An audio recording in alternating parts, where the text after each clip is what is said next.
Hello students, कैसे हैं आप सब। मैं कविता आईसीटी वर्चुअल क्लासेस में आपका स्वागत करती हूं और उम्मीद करती हूं आप सभी अच्छे होंगे और स्वस्थ होंगे। सो क्लास प्रीवियस लेक्चर में हमने चैप्टर नंबर 8 कंप्लीट कर दिया था, जिसका नाम था हाउ डू ऑर्गेनिज्म रिप्रोड्यूस। यानी प्रीवियस लेक्चर में जितने भी इस चैप्टर के टॉपिक थे हमने सारे ही कवर कर लिए थे, जिसमें आपने जाना था रिप्रोडक्शन के बारे में, यानी कि प्रजनन के बारे में। तो आज हम इस चैप्टर से रिलेटेड क्वेश्चन आंसर्स को डिस्कस करेंगे, जिससे कि हमारा जो चैप्टर है वो रिवाइज भी हो जाएगा और हमारे जो डाउट होंगे वो क्लियर भी हो जाएंगे। उससे पहले हम जानेंगे इस चैप्टर में हमने अभी तक क्या क्या पढ़ा है। हमने पढ़ा है प्रजनन यानी कि रिप्रोडक्शन क्या होता है। उसके बाद हमने पढ़ा रिप्रोडक्शन के प्रकार।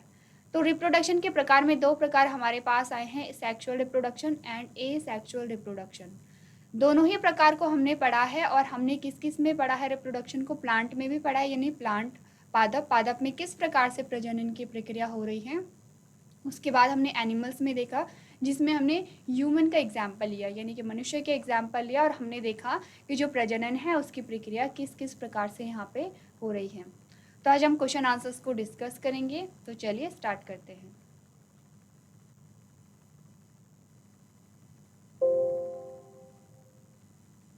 तो यहाँ पर हमारा जो सबसे पहला क्वेश्चन होगा वो है सेलेक्ट करेक्ट आंसर। यानी आपको एक स्टेटमेंट दी जाएगी और आपको ऑप्शन दिए जाएंगे, आपको सही स्टेटमेंट यहाँ पे चूज करना है। तो सबसे पहली जो स्टेटमेंट हमारे पास आती है उसमें आपसे पूछा गया है fruit are formed from the, यानी कि जो फ्रूट है, जो फल है, वो कहाँ से बनता है। हमारे पास यहाँ पे चार ऑप्शन आएंगे। सबसे पहला ऑप्शन आया स्टेमन से, उसके बाद सेकेंड जो ऑप्शन आया वो आया स्टिग्मा से, थर्ड हमारे पास जो आंसर आया वो आया ओवरी, और उसके बाद लास्ट जो हमारा जो ऑप्शन आया वो आया ओव्यूल। अब आपको बताना है जो फ्रूट है, फ्रूट का फॉर्मेशन इनमें से किसके द्वारा होता है। उससे पहले हम क्या करेंगे, कुछ यहाँ पे फ्रूट के फॉर्मेशन से रिलेटेड कुछ इन्फॉर्मेशन को देख लेंगे। तो यहाँ पे क्या हो रहा है, ये जो क्वेश्चन आया है ये आया है जो प्लांट में जो रिप्रोडक्शन होता है सेक्सुअल रिप्रोडक्शन से आया है, यानी कि पादपों में जो लैंगिक जनन होता है उससे रिलेटेड ये क्वेश्चन यहाँ पे आया है। फ्रूट का फॉर्मेशन कब होगा, जब प्लांट में सेक्सुअल रिप्रोडक्शन होगा, यानी कि लैंगिक जनन जब होगा। क्या होता है यहाँ पे, पहले क्या होगा, मेल और फीमेल गैमेट का फॉर्मेशन होगा, यानी कि नर युग्मक और मादा युग्मक का यहाँ पे फॉर्मेशन होगा। उसके बाद क्या होगा, पॉलिनेशन की प्रक्रिया होगी। क्या हो रहा था, पॉलिनेशन की प्रक्रिया से जो मेल गैमेट है वो मेल पार्ट से फीमेल पार्ट में जा रहे थे, इसी प्रोसेस को हमने पॉलिनेशन कहा था। पॉलिनेशन के बाद फर्टिलाइजेशन होगा, जिससे क्या होगा, यहाँ पे सीड यानी कि बीज और फल का यहाँ पे निर्माण होगा। अब आपको इनमें से बताना है कि जो फल का जो निर्माण है इन चारों में से किस पार्ट से हो रहा है। सबसे पहले आप ऑप्शन ए को देखेंगे, स्टेमेन। क्या होता है स्टेमेन, सबसे पहले आपको पता होना चाहिए कि ये जो चारों वर्ड हैं इनकी जो डेफिनेशन है वो क्या है। स्टेमेन क्या है, स्टेमेन को हमने कहा था mail reproductive part of the flower, यानी कि फूल का जो ये क्या है, मेल रिप्रोडक्टिव पार्ट है। तो मेल रिप्रोडक्टिव पार्ट है, तो यहाँ पे क्या होगा हमारा, अब हम देखेंगे फ्रूट का फॉर्मेशन कहाँ पे होगा। फ्रूट का फॉर्मेशन वहाँ होगा जहाँ पे फर्टिलाइजेशन की प्रोसेस हो रही है। फर्टिलाइजेशन की प्रोसेस कहाँ हो रही है, फीमेल रिप्रोडक्टिव पार्ट में हो रही है। आपको ये याद रखना है, चाहे हम प्लांट्स के बारे में पढ़े, चाहे हम यहाँ पे एनिमल्स के बारे में पढ़े। तो फर्टिलाइजेशन की प्रोसेस कहाँ पे हमने पढ़ी थी, हमने कहा था जो फीमेल रिप्रोडक्टिव पार्ट है वहाँ पे फर्टिलाइजेशन हो रहा है। तो अगर फीमेल रिप्रोडक्टिव पार्ट में फर्टिलाइजेशन हो रहा है तो फूड और जो फ्रूट और सीड का जो फॉर्मेशन है वो भी क्या होगा, फीमेल रिप्रोडक्टिव पार्ट में होगा। क्या होता है यहाँ पे, जब प्लांट में मेल और फीमेल रिप्रोडक्टिव का फ्यूजन होता है तो जाइगोट का फॉर्मेशन होगा वहाँ पे। और क्या होगा, इसी जाइगोट से क्या होगा, एम्ब्रियो यानी भ्रूण का निर्माण होगा। और किसी अन्य पार्ट से क्या होगा, यहाँ पे फ्रूट का निर्माण होगा, यानी फल का यहाँ पे निर्माण होगा। और ये जो सारी ही प्रोसेस है, ये सारी प्रोसेस कहाँ चल रही है, फीमेल रिप्रोडक्टिव पार्ट में चल रही है। तो अगर यहाँ पे जो फ्रूट का जो फॉर्मेशन है, जो फल का जो निर्माण है वो फीमेल रिप्रोडक्टिव पार्ट में हो रहा है, तो स्टेमेन तो सबसे पहले यहाँ से हट जाता है। स्टेमेन यहाँ पे क्या होगा, गलत आंसर होगा, क्योंकि स्टेमेन क्या है, स्टेमेन को हमने क्या कहा था, मेल रिप्रोडक्टिव पार्ट कहा था। दो भागों के बारे में हमने इसमें पढ़ा। हमने इसमें सबसे ऊपरी भाग एंथर देखा, नीचे का जो भाग है वो क्या देखा, फिलामेंट देखा। उसके बाद हमारे पास आया स्टिग्मा। अब स्टिग्मा क्या है, जो फीमेल रिप्रोडक्टिव पार्ट है उसके 3 भाग हमने पढ़े थे, स्टिग्मा, स्टाइल और ओवरी हमने देखा था। तो स्टिग्मा की अगर हम बात करें तो स्टिग्मा क्या है, फीमेल रिप्रोडक्टिव पार्ट का क्या है, सबसे ऊपरी भाग है। अब ऊपरी भाग में क्या हमने यहाँ पे क्या पढ़ा था, हमने पढ़ा था स्टिग्मा में क्या होता है, पॉलिनेशन की प्रक्रिया होती है, परागण की प्रक्रिया होती है। हमने यहाँ पे कुछ ऐसा नहीं पढ़ा है कि यहाँ पे फ्रूट का फॉर्मेशन होगा, यहाँ से जो ये भी आंसर क्या हो गया, हट गया। अब हमारे पास 2 ऑप्शन बचते हैं, ओवरी हो गया और ओव्यूल हो गया। इन दोनों में से क्या होगा, हमने कहा कि क्या होता है, यहाँ पे डबल फर्टिलाइजेशन की प्रोसेस होती है। एक फर्टिलाइजेशन में एम्ब्रियो बनेगा और दूसरे फर्टिलाइजेशन में क्या होगा, यहाँ पे एंडोस्पर्म बनता है। तो जब जो पहला जो फर्टिलाइजेशन होता है जहाँ पे एम्ब्रियो बनता है, कहाँ से होगा, ओवरी और ओव्यूल। तो ओव्यूल के अंदर क्या होता है हमारा, ओव्यूल के अंदर फीमेल गैमीट प्रेजेंट होती है, फीमेल गैमीट प्रेजेंट होगी और वहाँ पे जब मेल गैमीट के साथ फ्यूजन होगा तो एम्ब्रियो का यहाँ पे निर्माण होगा, यानी ओव्यूल से क्या होगा, तो यहाँ पे ओव्यूल से होगा यहाँ पे सीड का निर्माण, बीज का निर्माण होता है। तो यहाँ पे हमारा जो करेक्ट आंसर क्या आएगा, तो ओव्यूल से क्या हो रहा है, यहाँ पे ओव्यूल से हो रहा है यहाँ पे सीड यानी कि बीज का निर्माण, यानी कि ओव्यूल भी यहाँ पे गलत आंसर होगा। सही आंसर क्या आया, ओवरी आया। सही आंसर क्या होगा, यहाँ पे ओवरी होगा। आपने क्या देखा, स्टेमेन क्या है, मेल रिप्रोडक्टिव पार्ट है, स्टिग्मा क्या है, स्टिग्मा फीमेल रिप्रोडक्टिव पार्ट है लेकिन सबसे ऊपरी भाग है जहाँ पे पॉलिनेशन यानी परागण की प्रक्रिया हो रही है। ओवरी यहाँ पे क्या है हमारा सही आंसर। उससे पहले हम ओव्यूल के बारे में पढ़ेंगे। ओव्यूल के अंदर क्या होता है, फीमेल रिप्रोडक्टिव पार्ट होता है और फीमेल रिप्रोडक्टिव पार्ट में क्या होता है, यहाँ पे फीमेल यहाँ पे क्या होगा, फीमेल गैमेट प्रेजेंट होगा, फीमेल गैमेट प्रेजेंट होगा। तो यहाँ पे ओव्यूल के अंदर क्या होता है, मेल और फीमेल गैमेट का फ्यूजन होता है, बीज का यहाँ पे निर्माण होगा। ओव्यूल से किसका निर्माण होगा, बीज का निर्माण होगा। और ओवरी से किसका निर्माण होगा, यहाँ पे फल का निर्माण होगा। तो हमारा जो आंसर है ऑप्शन नंबर सी यहाँ पे सही आंसर है, यानी कि यहाँ पे क्या होगा, यहाँ पे ओवरी से क्या होगा, फल का निर्माण होगा। क्या हो रहा है ओवरी से,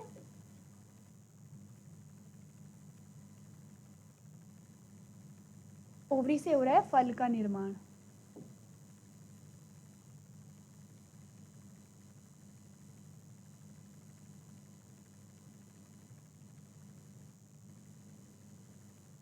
और ओव्यूल से किसका निर्माण हो रहा है, बीज का निर्माण हो रहा है। क्वेश्चन में क्या पूछा गया हमसे, क्वेश्चन में पूछा गया कि जो फल का जो निर्माण है वो किस भाग से हो रहा है, तो ओवरी से हो रहा है यहाँ पे फल का निर्माण। अगर क्वेश्चन में पूछा जाता कि बीज का निर्माण कहाँ से हो रहा है, तो हमारा आंसर क्या होता, ओव्यूल होता, कि ओव्यूल से क्या आता है, बीज का निर्माण होता है। इसी क्वेश्चन में हमसे पूछा जाता है कि बताइए इन भागों में से पॉलिनेशन की प्रोसेस कहाँ पाई जाती है, यानी परागण की प्रक्रिया कहाँ पाई जाती है। हमारा आंसर क्या होता है, बी होता है कि स्टिग्मा में क्या होती है, स्टिग्मा में पॉलिनेशन की प्रक्रिया पाई जाती है। तो इस क्वेश्चन का आंसर आप अपनी कॉपी में नोट करेंगे।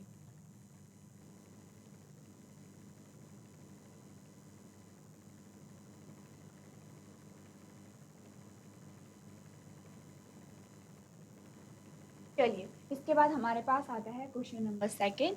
और क्वेश्चन नंबर सेकेंड में आपसे क्या पूछा गया है, तो आप पढ़ेंगे reproduction is essential for living organism in order to dash, यानी कि जो रिप्रोडक्शन होता है, जो प्रजनन है, वो लिविंग ऑर्गेनिज्म यानी सजीवों के लिए अनिवार्य है। क्यों अनिवार्य है ये हमें बताना है। हमारे पास अभी 4 ऑप्शन आएंगे और हमें उसमें से सही ऑप्शन को चूज करना है।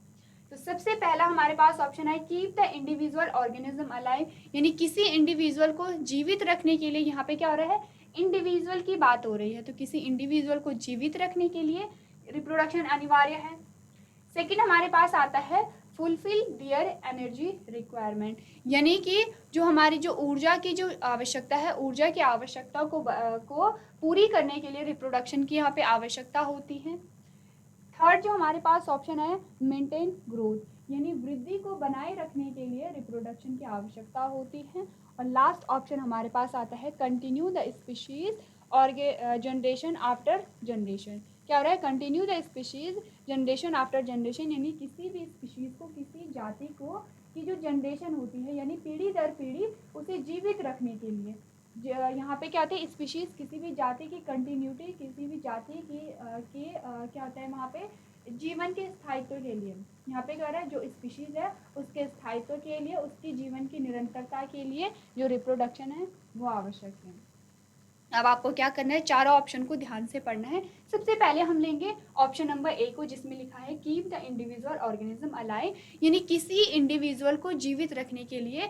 तो यहाँ पे रिप्रोडक्शन सिर्फ एक ऑर्गेनिज्म की बात नहीं करेगा, सिर्फ एक जीव की बात नहीं करेगा। ये किसकी बात करेगा, जितने भी लिविंग ऑर्गेनिज्म, जितने भी जीवित प्राणी या जितने भी सजीव पृथ्वी पर हैं, उन सभी की बात यहाँ पे होगी। तो यहाँ पे ये जो ऑप्शन है ये पहले ही हट जाएगा। उसके बाद आता है B, fulfil their energy requirement, यानी कि जो ऊर्जा की जो आवश्यकता है, उस आवश्यकता को पूरी करने के लिए जो रिप्रोडक्शन है वो अनिवार्य है। यहाँ पे जो ऊर्जा का जो संबंध रिप्रोडक्शन से यहाँ पे क्या है, हमने नहीं बात की थी, यानी ऊर्जा की बात हमने रिप्रोडक्शन में नहीं की थी, इसलिए ये ऑप्शन भी यहाँ से हट जाएगा। सी आई एम मेंटेन ग्रोथ, यानी सिर्फ वृद्धि को बनाए रखने के लिए। तो वृद्धि क्या हो रही है यहाँ पे, हमने जब रिप्रोडक्शन की बात की थी तो हमने क्या यहाँ पे बात की थी, हमने यहाँ पे डेवलपमेंट की बात की थी। और डेवलपमेंट का एक छोटा सा भाग, डेवलपमेंट यानी विकास, और छोटा सा भाग होता है डेवलपमेंट का क्या, ग्रोथ। हमने क्या बात की थी, हमने रिप्रोडक्शन में बात की थी डेवलपमेंट की, विकास की। और विकास का बहुत छोटा सा भाग होता है ग्रोथ, यानी सिर्फ ग्रोथ के लिए ही रिप्रोडक्शन इंपॉर्टेंट नहीं होगा यहाँ पे। इसलिए जो क्वेश्चन, जो ऑप्शन नंबर सी है ये भी गलत है। अब हमारे पास आता है ऑप्शन नंबर डी, जिसमें है continue the species generation after generation, यानी कि यहाँ पे क्या है, इसका आंसर क्या है कि किसी भी स्पीशीज की निरंतरता को बनाए रखने के लिए रिप्रोडक्शन अनिवार्य है। किसी भी स्पीशीज, किसी भी जाति की पीढ़ी दर पीढ़ी निरंतरता को बनाए रखने के लिए। तो ये जो हमारा आंसर आएगा वो क्या आएगा, यहाँ पे ऑप्शन डी आएगा। कि यानी किसी स्पीशीज, अब स्पीशीज क्या होती है, जितनी भी स्पीशीज यहाँ पे हैं, जितनी भी जातियाँ पृथ्वी पर हैं, उन स्पीशीज की जो पीढ़ी है, उन पीढ़ियों की निरंतरता को बनाए रखने के लिए रिप्रोडक्शन अनिवार्य है। इन शॉर्ट हम क्या कह सकते हैं कि जीवन की निरंतरता को बनाए रखने के लिए रिप्रोडक्शन क्या है, अनिवार्य है। किस प्रकार अनिवार्य है, अगर यहाँ पे क्या होगा, सबसे पहले आपको क्या करना है, जो रिप्रोडक्शन है, आपको रिप्रोडक्शन की जो डेफिनेशन है वो पता होनी चाहिए। क्या आपको बताया गया था, आपको बताया गया था किसी भी लिविंग ऑर्गेनिज्म के द्वारा, किसी भी सजीव के द्वारा अपने ही समान नई संतति उत्पन्न करने की जो प्रक्रिया होती है उसे हमने क्या कहा था, रिप्रोडक्शन कहा था। अब अगर यहाँ पे रिप्रोडक्शन की प्रोसेस नहीं होगी, यानी जो सजीव है, सजीवों से नए सजीवों का निर्माण नहीं होगा, तो क्या होंगे, धीरे धीरे जितने भी लिविंग ऑर्गेनिज्म है, जितने भी सजीव हैं पृथ्वी से, वो क्या होते जाएंगे, खत्म होते जाएंगे। और एक टाइम ऐसा आएगा कि पृथ्वी पर एक भी सजीव नहीं बचेगा। वहीं अगर क्या हो, वहीं यहाँ पे क्या हो रही है, रिप्रोडक्शन की प्रोसेस हो रही है। रिप्रोडक्शन की प्रोसेस के परिणाम स्वरूप क्या होगा, यहाँ पे नई जीवों की उत्पत्ति होती जा रही है, कंटिन्यूसली होती ही जाएगी। तो जिससे क्या होगी, यहाँ पे जीवन की निरंतरता बनी रहेगी। तो क्वेश्चन नंबर सेकंड का जो आंसर है वो है डी, और इन आंसर्स को आप अपनी कॉपी में नोट कर सकते हैं।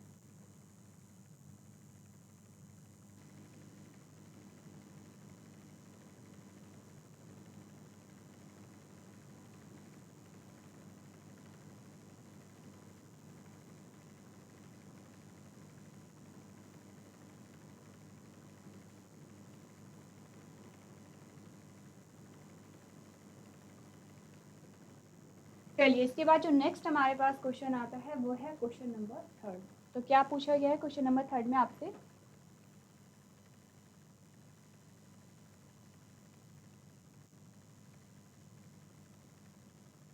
तो आप पढ़ेंगे the male reproductive part of flower the stamen are collectively known as, यानी कि जो फ्लावर है, फ्लावर का जो मेल रिप्रोडक्टिव पार्ट है, जिसे हम क्या कहते हैं, जिसे हम स्टेमेन भी कहते हैं, तो उसे हम कलेक्टिवली क्या कहते हैं। आपके पास चार ऑप्शन आएंगे और आपको उनमें से बताना है। सबसे पहला जो हमारे पास ऑप्शन आया वो आया एंड्रोशियम। सेकेंड जो हमारे पास ऑप्शन आया वो आया फिलामेंट। थर्ड जो हमारे पास ऑप्शन है वो है एंथर। और लास्ट जो ऑप्शन है वो है गाइनोसियम। आपको बताना है इन चारों में से जो मेल रिप्रोडक्टिव पार्ट होता है फ्लावर का, उसे हम क्या कहते हैं। सबसे पहले हम ऑप्शन को देखेंगे, कहाँ से, हम ऑप्शन नंबर डी से देखेंगे। तो यहाँ पे जो गाइनोशियम जो वर्ड यूज यहाँ पे होता है वो किसके लिए होता है, फीमेल रिप्रोडक्टिव पार्ट के लिए होता है। क्या होगा, गाइनोशियम किसके लिए यूज हो रहा है, फीमेल रिप्रोडक्टिव पार्ट के लिए।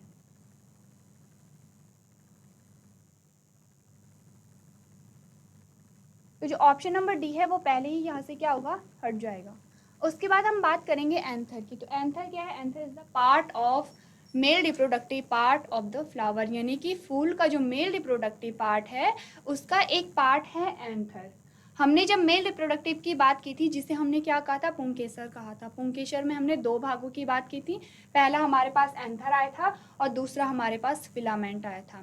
तो ये क्या बात कर रहा है, हमने कहा था, क्वेश्चन हमसे क्या पूछा जा रहा है कि mail reproductive part of flower, यानी कि फूल का जो मेल रिप्रोडक्टिव पार्ट है, जिसे हम पुंकेसर कहते हैं, हमने उसे स्टेमेन भी कहा है, उसे हम इन चारों में से कौन सा जो वर्ड है जो हम मेल रिप्रोडक्टिव पार्ट के लिए यहाँ पे यूज़ कर रहे हैं। सबसे पहला जो ऑप्शन नंबर डी है वो हट गया, गाइनोशियम है, गाइनोशियम को हम फीमेल के लिए यूज़ करेंगे।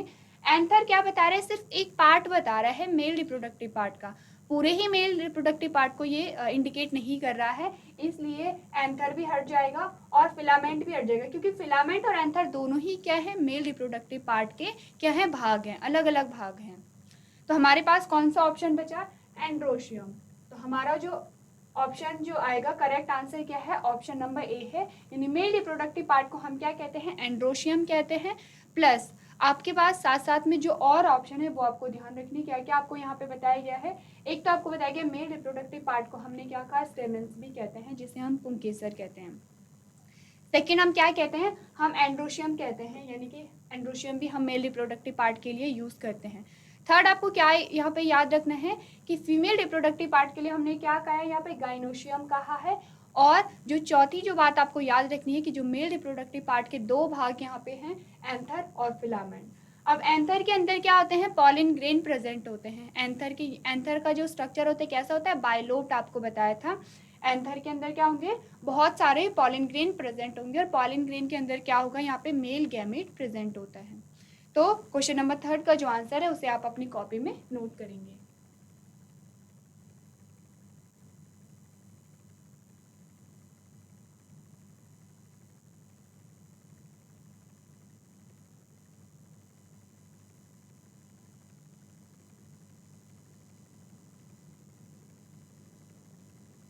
चलिए, इसके बाद जो हमारे पास क्वेश्चन आता है, दैट इज क्वेश्चन नंबर 4।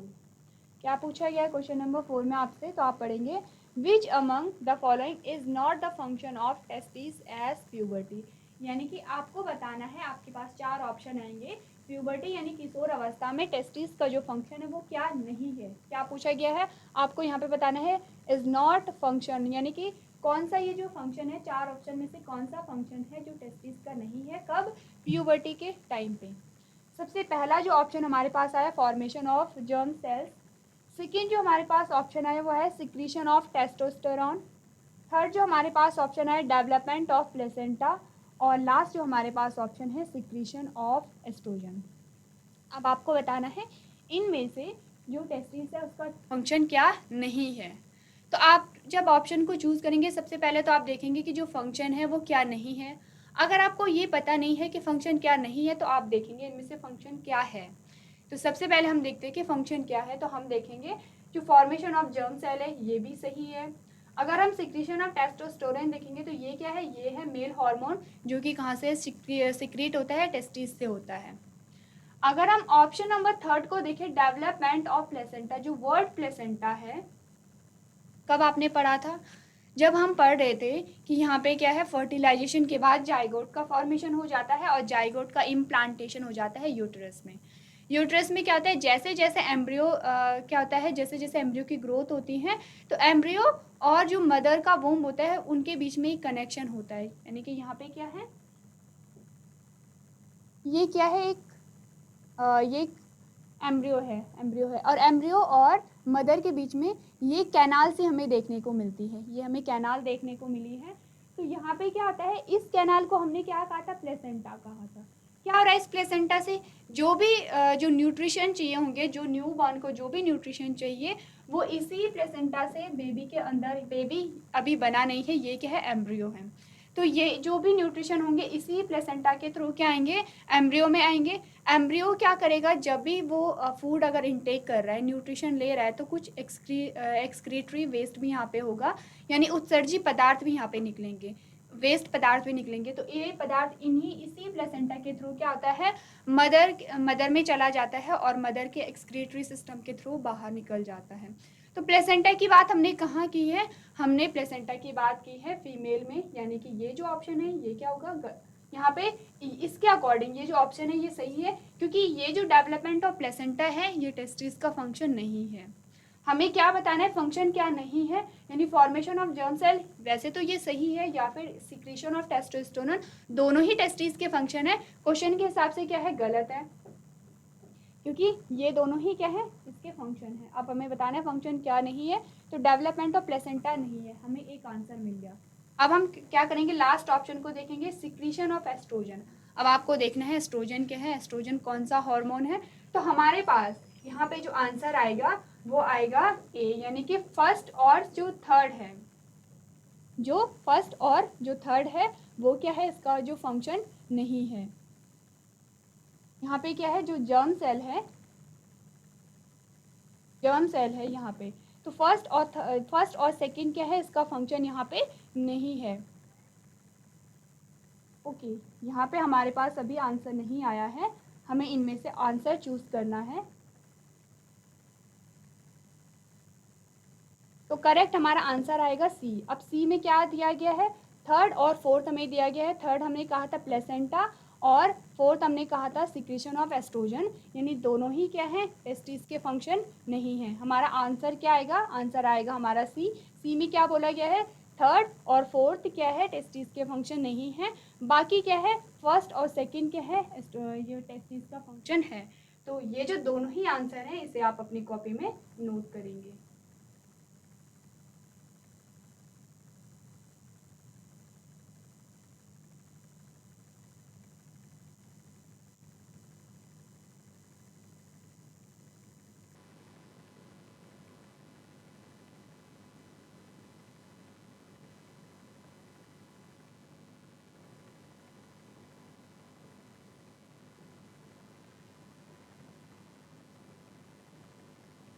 चलिए, इसके बाद जो नेक्स्ट हमारे पास क्वेश्चन आता है दैट इज क्वेश्चन नंबर 5।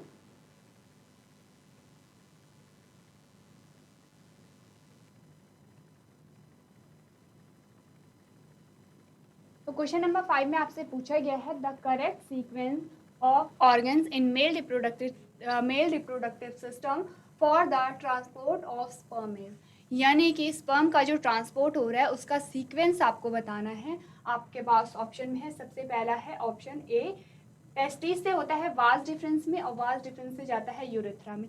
ये आपको सीक्वेंस बता रहा है कि जो स्पर्म का जो प्रोडक्शन हो रहा है वो किस प्रकार से आगे बढ़ता है। सेकेंड आपके पास है टेस्टिस से यूरेटर में जाता है, यूरेटर से यूरेथ्रा में जाता है।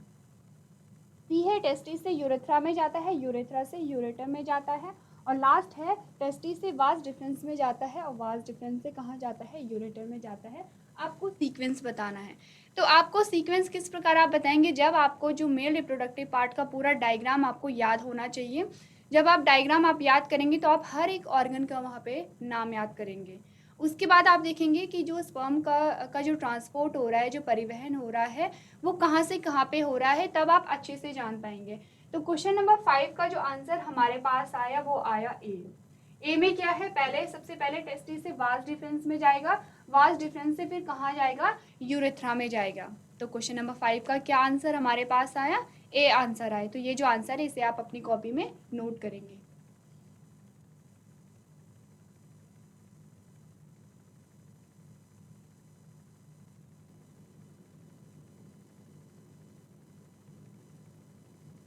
चलिए, इसके बाद नेक्स्ट हमारे पास क्वेश्चन आता है दैट इज क्वेश्चन नंबर 6। क्या पूछा गया है क्वेश्चन नंबर 6 में आपसे, तो आप पढ़ेंगे ड्यूरिंग एडोलेसेंस, यानी कि किशोर अवस्था के दौरान several changes occur in human body. आपको यहाँ तक इस सेंटेंस से क्या बताया गया है कि किशोर अवस्था के दौरान जो ह्यूमन बॉडी होती है, यानी मानव का जो शरीर होता है, उसमें बहुत सारे चेंजेस आते हैं।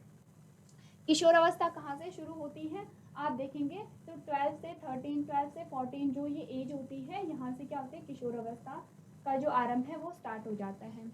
नेक्स्ट आप पढ़ेंगे mark one change from the following associated with sexual maturation in boys, यानी कि आपको 4 ऑप्शन दिए जाएंगे, उन ऑप्शन में से आपको चूज करना है कि ये जो ऑप्शन है ये दर्शाता है कि जो बॉयज़ हैं, यानी बॉयज़ में क्या है, सेक्सुअल मैच्योरेशन की जो प्रोसेस है वो शुरू हो गई है। तो हमारे पास ऑप्शन में सबसे पहला आएगा इंक्रीज इन हाइट। सबसे पहला जो हमारे पास ऑप्शन क्या आया, इंक्रीज इन हाइट, यानी कि हाइट का बढ़ना इंडिकेट करता है कि जो बॉयज़ हैं वो सेक्सुअली मैच्योर हो गए हैं, यानी कि अब वो क्या है, वो जो सेक्सुअल जो कैरेक्टर होते हैं उनमें वो स्टार्ट हो गए हैं ग्रो करना।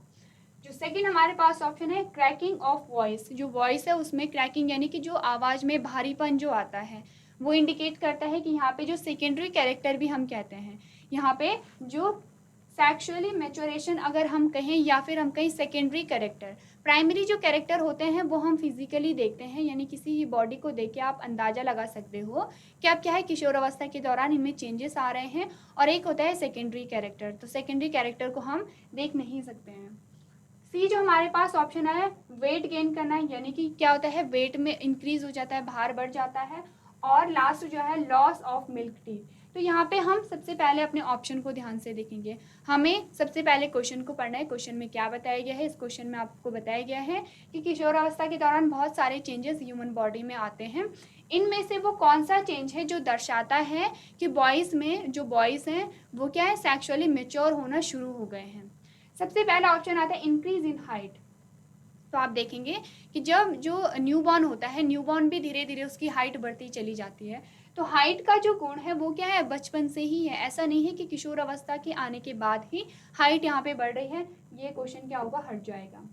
क्रैकिंग ऑफ वॉइस यानी आवाज़ में भारीपन, इस क्वेश्चन को अभी देखते हैं इस ऑप्शन को। उसके बाद ये हम देखेंगे वेट गेन करते हैं, तो वेट क्या होता है, हमने क्या देखा जैसे ही न्यूबॉर्न होगा, न्यूबॉर्न यानी कि जो जिसका जो जन्म है अभी अभी हुआ है, उसका भी क्या है वो जो वेट गेन करने की जो प्रोसेस है वो भी क्या होती है जन्म से ही वहाँ पे पाई जाती है, तो ये ऑप्शन भी हट जाएगा। फिर हम देखेंगे लॉस ऑफ मिल्क टीथ, जो मिल्क टीथ होते हैं वो भी क्या होते हैं 6 से 7 साल की उम्र में ये जो दूध के दांत हैं वो टूटने शुरू हो जाते हैं, तो ये भी क्या है, ये भी किशोर अवस्था की का गुण नहीं है। ऑप्शन हमारे पास क्या बचा, क्रैकिंग ऑफ वॉइस। क्या आंसर आया हमारे पास, बी आंसर आया क्रैकिंग ऑफ वॉइस, यानी कि आवाज़ में जो भारीपन आता है वो क्या करता है, वहाँ से हमें पता लगता है कि जो सेकेंडरी जो कैरेक्टर हैं वो अब आने शुरू हो गए हैं किशोर अवस्था के दौरान, यानी कि क्वेश्चन नंबर 6 का आंसर क्या होगा, बी होगा। दोनों ही आंसर्स को आप अपनी कॉपी में नोट कर सकते हैं।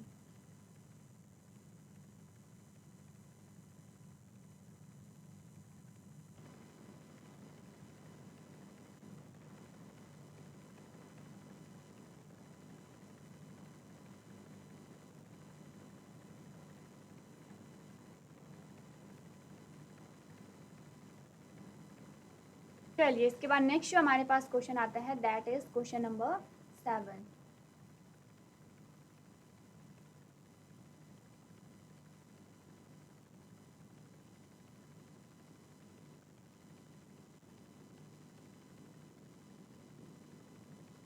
तो क्वेश्चन नंबर 7 में क्या आपसे पूछा गया है, आप पढ़ेंगे during favourable condition amoeba reproduce by, यानी कि अनुकूल वातावरण में जो अमीबा होता है, अमीबा जो प्रजनन करता है किस प्रकार से करता है। 4 ऑप्शन हमारे पास हैं, सबसे पहला है मल्टीपल फिजन, सेकेंड है बाइनरी फिजन, सी है बर्डिंग और लास्ट है फ्रेगमेंटेशन। अब आपको सबसे पहले ये देखना है ये जो चारों टाइप हैं किस प्रकार के रिप्रोडक्शन के टाइप हैं। हमने जब रिप्रोडक्शन के बारे में पढ़ा था तो हमने 2 प्रकार के रिप्रोडक्शन के बारे में पढ़ा था, सेक्सुअल और एसेक्सुअल, यानी लैंगिक और अलैंगिक जनन के बारे में हमने पढ़ा था। जब हमने अलैंगिक जनन के बारे में पढ़ा था तो आपने इन सारे ही नामों को देखा, मल्टीपल फिजन हो गया, बाइनरी फिजन हो गया, बर्डिंग और फ्रेगमेंटेशन, चारों ही किसके प्रकार हैं, चारों ही हैं एसेक्सुअल रिप्रोडक्शन के प्रकार, यानी कि अलैंगिक जनन के प्रकार हैं। तो इससे हमें ये जो स्टेटमेंट है इससे हमें क्या समझ में आया, जो अमीबा है अमीबा में किस प्रकार का रिप्रोडक्शन पाया जाता है, एसेक्सुअल यानी कि अलैंगिक जनन पाया जाता है।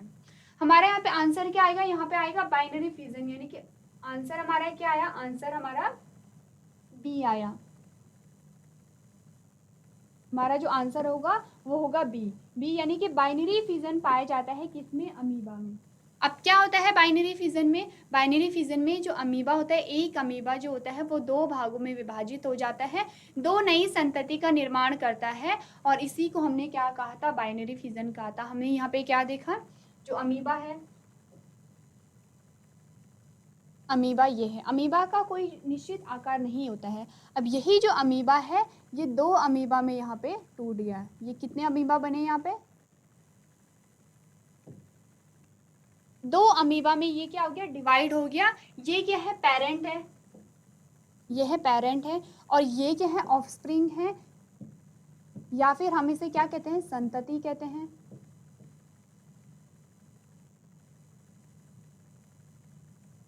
तो यहाँ पे क्या हो रहा है, या फिर आप इसे कहिए F1 जनरेशन, या फिर हम इसे कहेंगे F1 जनरेशन। F1 जनरेशन क्या होती है, पहली पीढ़ी। तो क्या हो गया यहाँ पे, जो पेरेंट है, पेरेंट यानी कि यहाँ पे क्या है, जो मेन जो अमीबा है वो है पेरेंट। पेरेंट से क्या हुआ, दो अमीबा का यहाँ पे निर्माण हुआ, किसमें, F1 जनरेशन में, पहली पीढ़ी में, और इसे हम या तो ऑफस्प्रिंग कहेंगे या तो संतति कहेंगे। तो यहाँ पे क्या हो रहा है, एक अमीबा से दो अमीबा का निर्माण होगा, तो हम उसे कहेंगे बाइनरी फिजन, उसे हम क्या कहेंगे, बाइनरी फिजन। और यहाँ पे अगर हम मल्टीपल फिजन की बात करें तो यहाँ पे क्या होगा, एक सेल से बहुत सारे सेल का निर्माण होगा, उसे हम क्या कहते हैं, उसे हम कहेंगे मल्टीपल फिजन। तो यहाँ पे किस में रिप्रोडक्शन पूछा गया है, अमीबा में पूछा गया है। तो अमीबा में किस प्रकार का होता है, बाइनरी फिजन के द्वारा होता है, यानी कि एक अमीबा के द्वारा कितने अमीबा का यहाँ पे निर्माण हो रहा है, दो अमीबा का निर्माण हो रहा है। तो क्वेश्चन नंबर 7 का जो आंसर हमारे पास आया वो आया बी। उसके बाद नेक्स्ट जो हमारे पास क्वेश्चन आता है उसमें आपसे पूछा गया है, तो नेक्स्ट क्वेश्चन में हमसे पूछा गया है, a feature of reproduction that is common to amoeba, yeast and spirogyra is that. अब हमें बताना है, हमारे पास तीन नाम आए हैं, कौन कौन से, एक तो अमीबा का आया है, एक ईस्ट का आया है, एक स्पायरोगायरा का आया है। अब हमें बताना है कि इनका कॉमन फीचर क्या है, यानी कि ऐसा कौन सा गुण है जो इन तीनों में ही पाया जाता है। हमारे पास चार ऑप्शन है, चार ऑप्शन में से हमें सेलेक्ट करना है कि ऐसा कौन सा गुण है जो अमीबा में भी पाया जाएगा, ईस्ट में भी पाया जाएगा, स्पायरोगायरा में भी पाया जाएगा। तो ऑप्शन ए क्या है, दे रिप्रोड्यूस एसेक्सुअली, यानी कि ये तीनों ही क्या है, एक सेक्सुअली यहाँ पे रिप्रोडक्शन होता है, अलैंगिक जनन पाया जाता है तीनों में ही। सेकेंड है, दे आर ऑल यूनिसेलुलर, यानी ये सभी क्या है, यूनिसेलुलर हैं, एक कोशिकीय हैं। ऑप्शन सी क्या है, दे रिप्रोड्यूस ओनली सेक्सुअली, यानी कि इन तीनों में ही क्या है, सेक्सुअल रिप्रोडक्शन पाया जाता है, लैंगिक जनन पाया जाता है। लास्ट है, they are all multicellular, यानी ये सभी क्या है, मल्टी सेलुलर हैं, बहुकोशीय हैं। सबसे पहले यूनिसेलुलर और मल्टी सेलुलर को हम समझ लेते हैं। हमने क्या कहा था कि जो ऑर्गेनिज्म है, अलग अलग प्रकार के ऑर्गेनिज्म, अलग अलग प्रकार के जीवों के बारे में हमने पढ़ा था। हमने किस आधार पर पढ़ा था, सेल के नंबर के आधार पर, यानी कोशिका के नंबर के आधार पर। हमने कहा था कोई जो ऑर्गेनिज्म है उनमें सिर्फ एक ही सेल पाई जाती है, एक ही कोशिका पाई जाती है, और उस एक ही कोशिका के अंदर सारे ही काम होते हैं, जैसे रिप्रोडक्शन हो गया, पाचन हो गया, एक्सक्रीशन यानी उत्सर्जन हो गया, सारी ही जो प्रोसेस हो रही एक सेल के अंदर पाई जाती है। इस प्रकार के ऑर्गेनिज्म को हमने यूनिसेलुलर कहा था। इसमें सबसे पहले हमने अमीबा का एग्जाम्पल देखा था। अब अगर अमीबा यूनिसेलुलर है तो ये सारे ही क्या है, यूनिसेलुलर हैं, ये भी ऑप्शन में है। उसके बाद हम मल्टी सेलुलर के बारे में देखेंगे। ये अभी हम क्या कर रहे हैं, अभी हम ऑप्शन को डिस्कस नहीं कर रहे हैं, अभी हम वर्ड को डिस्कस कर रहे हैं। हम ए सेक्सुअल और सेक्सुअल रिप्रोडक्शन पे भी आएंगे। तो मल्टी सेलुलर क्या होता है, ऐसे ऑर्गेनिज्म होते हैं कि जिनकी जो जो दो या दो से अधिक सेल से मिलके बने होते हैं, यानी उनकी जो बॉडी का निर्माण है वो दो या दो से अधिक प्रकार के सेल से मिलके बना होता है। इसका एग्जाम्पल हम अपना ही ले लेते हैं, यानी कि मनुष्य। हम क्या है, हमारी जो बॉडी है वो मिलियंस ऑफ सेल से बनी है, बहुत सारी सेल से मिलके बनी है। ये तो आपने जाना यूनिसेलुलर और मल्टी सेलुलर का एग्जाम्पल। उसके बाद अगर मैंने अभी आपको बताया कि अमीबा क्या है, यूनिसेलुलर है, तो ये ऑप्शन वैसे भी कट जाता है, क्योंकि इसने क्या है, they are all multicellular, ये सभी मल्टी सेलुलर है। मैंने कहा अमीबा जो यूनिसेलुलर का एग्जाम्पल है अमीबा है, तो ये ऑप्शन पहले ही कट जाता है। अब हम बात करेंगे सेक्सुअल और ए सेक्सुअल रिप्रोडक्शन। ए सेक्सुअल रिप्रोडक्शन की हमने जब बात की थी तो हमने कहा था ए सेक्सुअल रिप्रोडक्शन में सिर्फ एक ही जनक की आवश्यकता होती है, यानी एक ही जनक से नई संतति का निर्माण होगा। अब ये सेम चीज हमने कहाँ देखी, जब हम इससे पहले अमीबा के बारे में बात कर रहे थे तो हमने क्या देखा, एक अमीबा से दो संतति का यहाँ पे निर्माण हो रहा है। तो इसे हम क्या कह रहे हैं, ए सेक्सुअल रिप्रोडक्शन कह रहे हैं। अगर हम सेक्सुअल रिप्रोडक्शन की बात करें तो हमने कहा था दो जनकों की आवश्यकता होती है यहाँ पे किसी नई संतति के निर्माण के लिए। तो हमारे पास जो आंसर आया वो क्या आया, ए आया, यानी कि यहाँ पे ये सारे ही क्या करते हैं, ए सेक्सुअली रिप्रोड्यूस करते हैं। इन सभी में क्या होता है, अलैंगिक जनन पाया जाता है। तो क्वेश्चन नंबर 8 का जो आंसर है वो क्या है, ए है। इस आंसर को आप अपनी कॉपी में नोट कर सकते हैं।